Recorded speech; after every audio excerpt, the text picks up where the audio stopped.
133-128 in overtime, Wes. The Celtics stole this one. I don't really know another way to put it. This was Indiana's game to win. A lot of my notes still on the Google Doc that I have up are based upon a Pacers win, so we are riding a little bit blind here. I think we all are. I don't think this is the outcome anyone would have expected. Basically, from that Haliburton 3 to close the half that you mentioned on, Indiana was cruising. It felt like this was theirs. It felt like this was going to be what is going on with Boston, panic time and all that. And yet the Celtics somehow come home with the win. Big J.R. Smith vibes from the Pacers in this one. Obviously referring to the Cavs losing to the Warriors in the 2018 Finals in Game 1, and it looked like the Cavs were going to kind of go into that series, huge underdogs, and maybe steal the first one and set the tone for that series. And it felt exactly like that was what was happening for the Pacers in this game. They seemed like the team of destiny. They seemed like the team doing all of the right things. And then they have the lead late, and all they have to do is inbound the basketball, make their free throws, and the game is over. And they go into Boston and shock everybody and go up 1-0 in this series. And then, of course, what happens? Andrew Nembhard inbounds it to Pascal Siakam, or at least tries to. Jaylen Brown's able to sort of knock it loose, goes off of Pascal Siakam's hands. It goes out of bounds. I don't know what was going on that inbounds play. Nobody going to the ball. Everybody sort of running sideways or away from the ball. I don't really know what the plan was there. It didn't really look like Boston was interfering all that much with their ability to kind of come to the ball a little bit. So just a complete blown possession and inbound there by the Pacers. And then, of course, you get the miracle shot on the ensuing inbound by Boston. Drew Holiday gets it across the court to Jaylen Brown. No opportunity. Everybody's going to bang the Pacers for not fouling up 3 at the moment there, but including LeBron James, who went on Twitter and said, this is why you foul up 3. But they didn't have an opportunity. Drew Holiday, bullet pass to Brown in the corner. Yeah. By the time Derek White sets this great down screen that nudges Siakam just a little bit on the closeout, there's no chance for anybody to intentionally foul there. And if anything, maybe Siakam got away with a foul call there to what you said earlier. Could have been maybe a 4-point play for Jaylen Brown. Brown drills it. Incredible shot. Even after the blown inbound, even after all that, you still, for the Pacers, I don't know. How many times did Jaylen Brown make that shot? 2 times out of 10? It's not great odds there. So he makes that shot. Game ends up going – and then the next play, Tyrese Haliburton gets a clean look directly on the inbound. Al Horford does not close out on him. I forget if it was Tatum or Drew Holiday who were supposed to be on him, gets screened off just for a moment. Haliburton turns around. It didn't look like he expected to be that open. And he hesitates for just a second. And that hesitation was just enough for Boston to sort of close out. You probably could have still gotten off the clean look, but after you hesitate, you don't want to take a shot out of rhythm in that way. And so he ends up running around the perimeter, goes to the right side, forces up a bad shot, has no chance. We get overtime. Tatum scores 10 points in overtime, takes the game over then. Game over. Boston escapes. Escapes is, it's exactly the right word.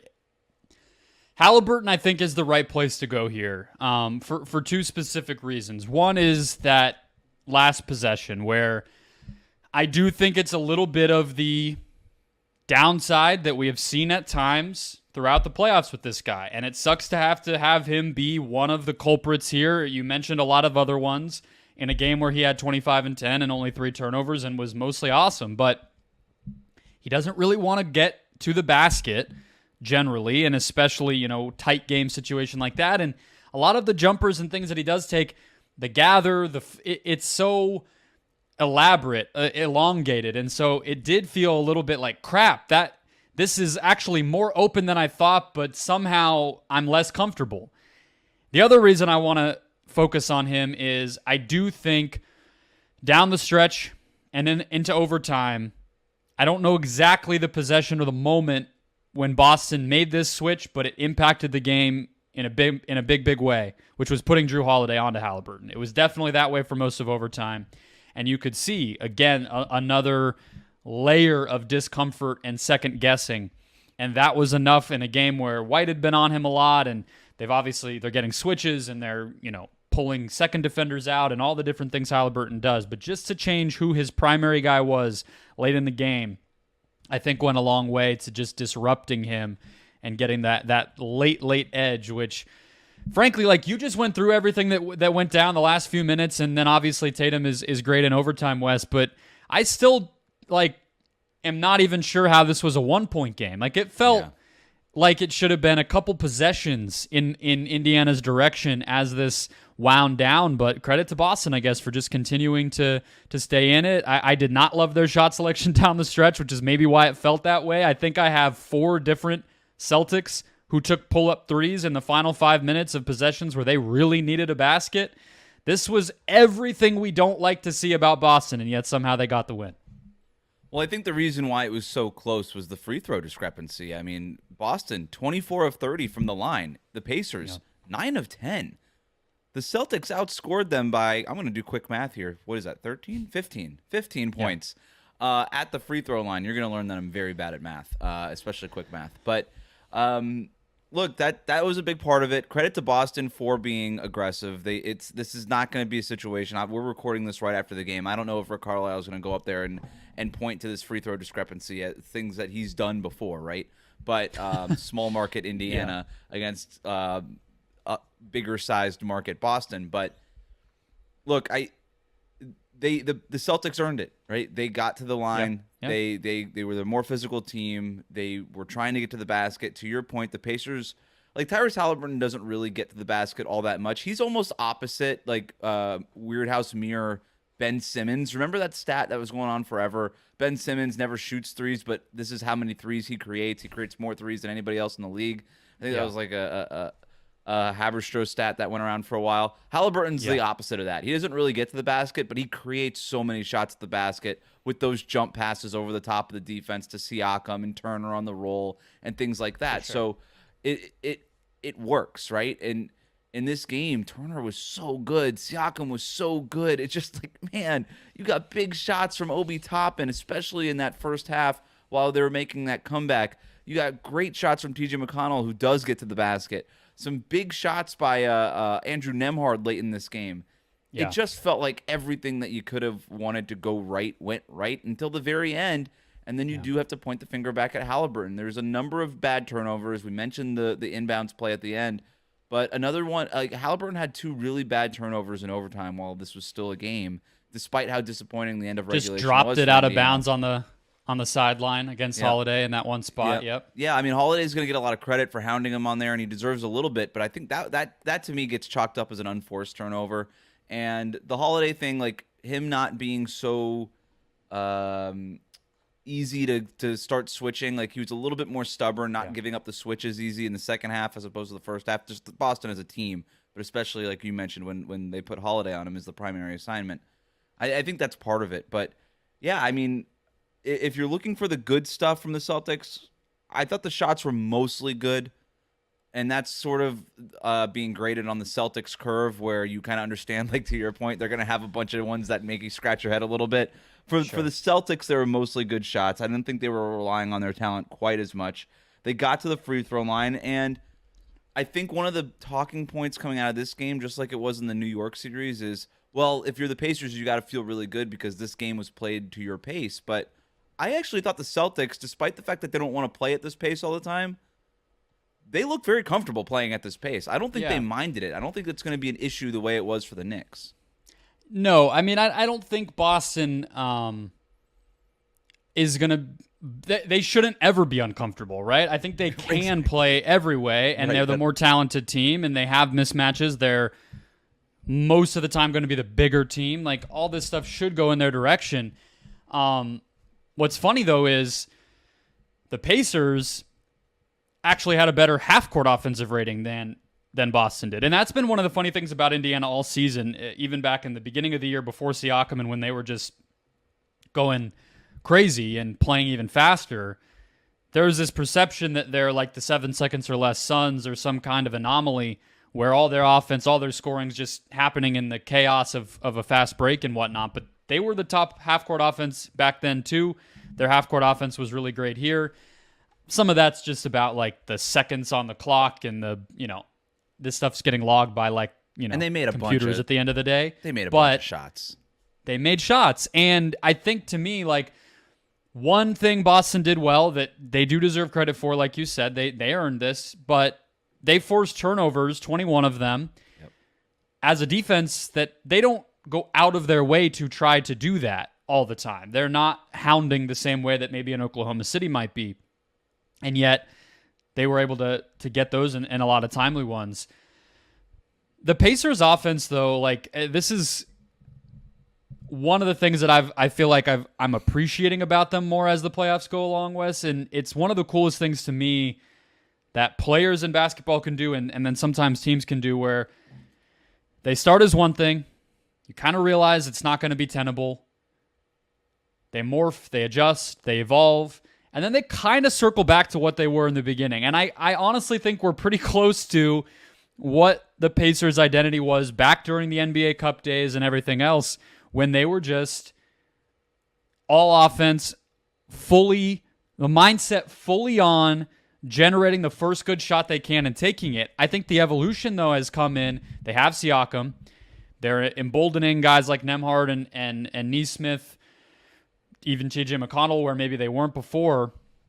And they just take these shots in little windows that I honestly do think, like, I could see the Celtics getting used to it. I could see this being, again, the game they really had to steal, because they do have this odd pace. They'll take like a quick little pull-up two or a quick little bunny or floater in a space where, especially in the NBA these days, like, you just don't see teams take them. So I think that has a lot to do with how their half-court offense stays afloat.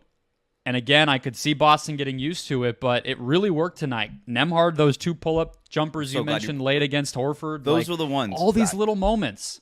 That when you were talking about that, even before you brought up the Nembhard thing, those are the two shots that I was thinking about in the second half. And weird little pockets on the court, 18, 19 feet out, just above the elbow. Like, nobody shoots from there. You're not supposed to. Yeah. That's a bad shot. But the Pacers that is typically a bad shot. But the Pacers are very well coached, and you can tell. And Nembhard does not take that shot if it's Drew Holiday or Jaylen Brown or Jayson Tatum in front of him. But they scouted Al Horford, and they said, if you get him, and they hunted those shots. They hunted them out. That wasn't just like half court, nobody touched the ball, I've just got this shot 18 feet away from the basket, I'm shooting it because I'm feeling lucky today. No, they hunted out the Horford switch, and they said, hey, as soon as you get it, Boston is so quick about pre-switching and switching back and kind of getting guys back and crowding you. As soon as you get the matchup you want, just shoot it. We don't care where you are on the court. Just shoot it, because this is the number 2 defense in the league, and those windows aren't open for very long. And so I thought they were the better coach team today. I thought their game plan was way better than Boston's. It just felt like the Celtics. And by the way, it should have been. The Celtics they had the high ground. They come in, they play their game, and they say, how do we adjust, and let's see if we can play the Pacers' pace, and we'll go from there. The Pacers were the team climbing uphill.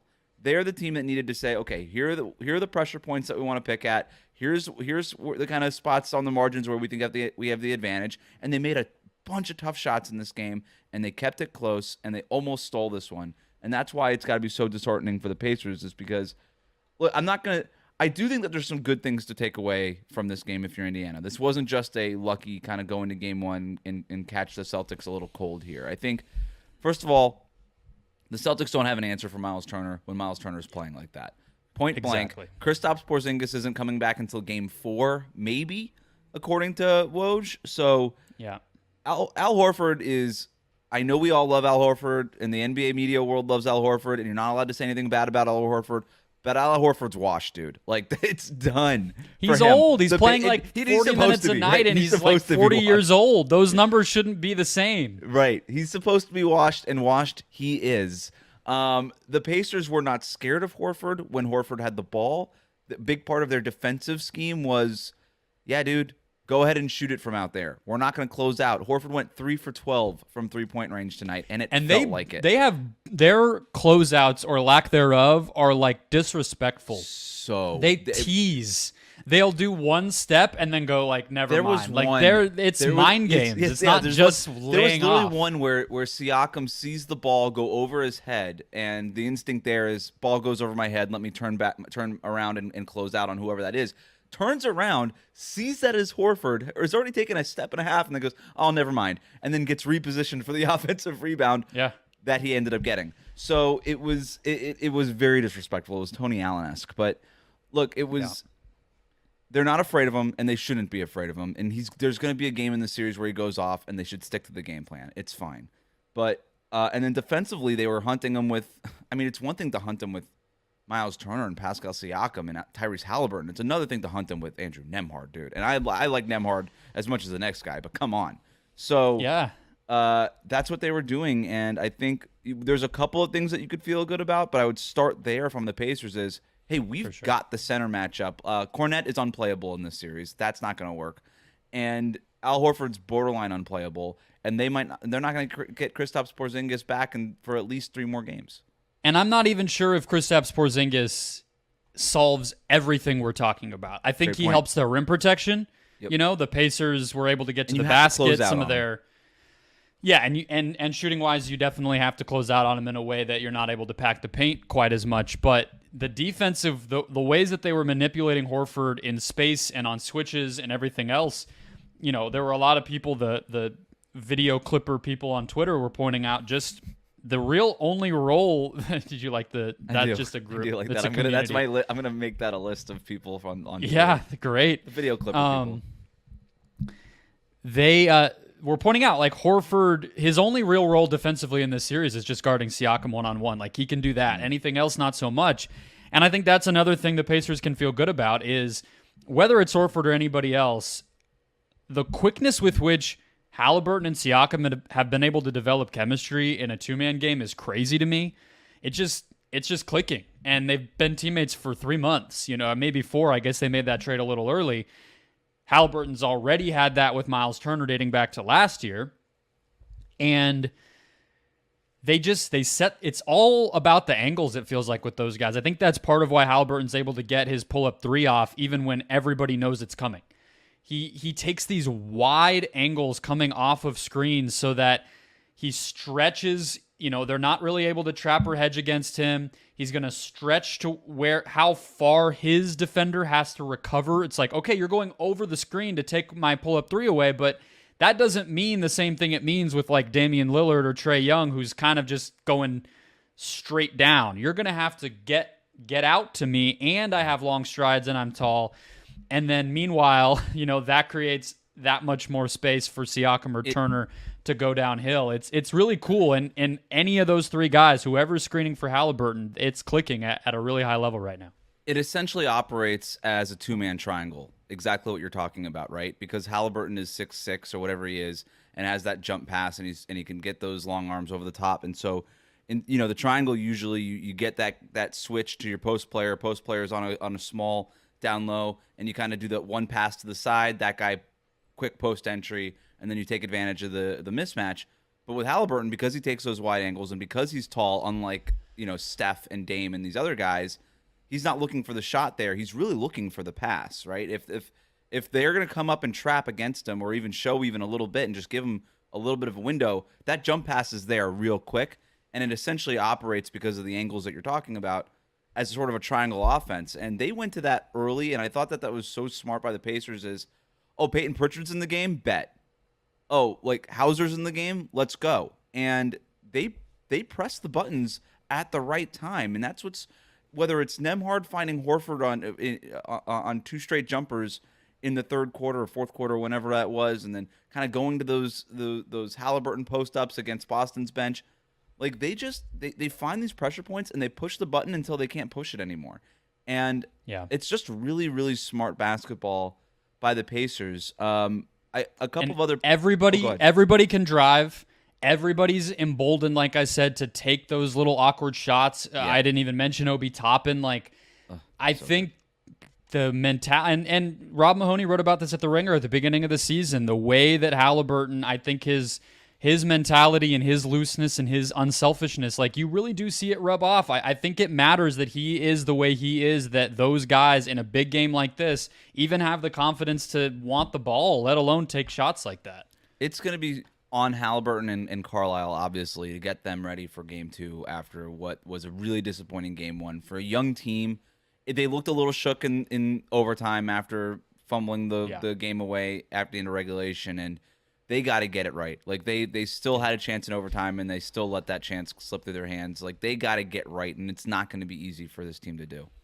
They can make this a series. I think tonight proved Yes. that. I had the feeling, okay, feel out game. If the Pacers had won, my mind was going like, is this game one and then the Celtics just take control? I lean no on that. I don't think this was a feel out game. I think on Boston's side, this was a fuck around and find out game.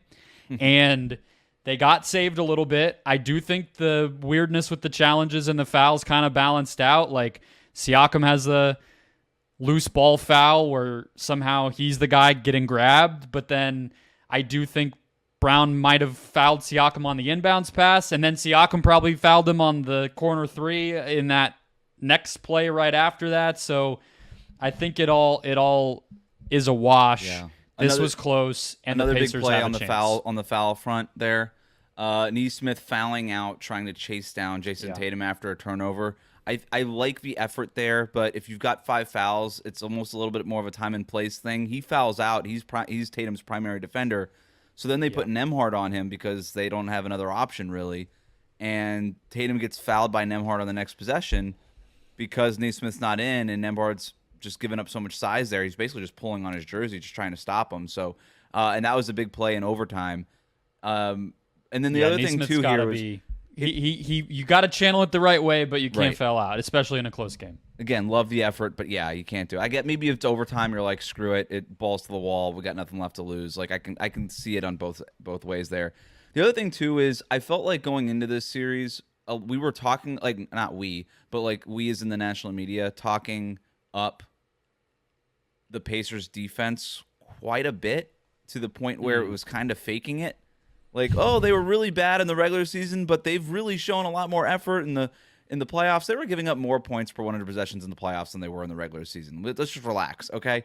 So it wasn't so quite so like, hey, the Pacers defense is formidable. It was kind It's of just better than it was in November, but let's not pretend like this game was close because Boston's defense wasn't executing. That's Right, really until going to be late, the right? difference. And then- Can they or can't they? And then Boston was still the team that made the 2 biggest defensive plays of the game. You had the Derek White, or maybe not the biggest. That's not maybe not, but the most memorable ones, the flashbulb ones. Derek White breaking up a pass from behind from Miles Turner to Obi Toppin on the lob. Just an incredible. It was the best defensive play of the game. And then, of course, late, you've got Drew Holiday hounding Haliburton and forcing that out-of-bounds turnover. I will And then if say you wanna give Haliburton credit for blocking the White inbound- was a pretty damn That's good true. defensive play too. That That's one true.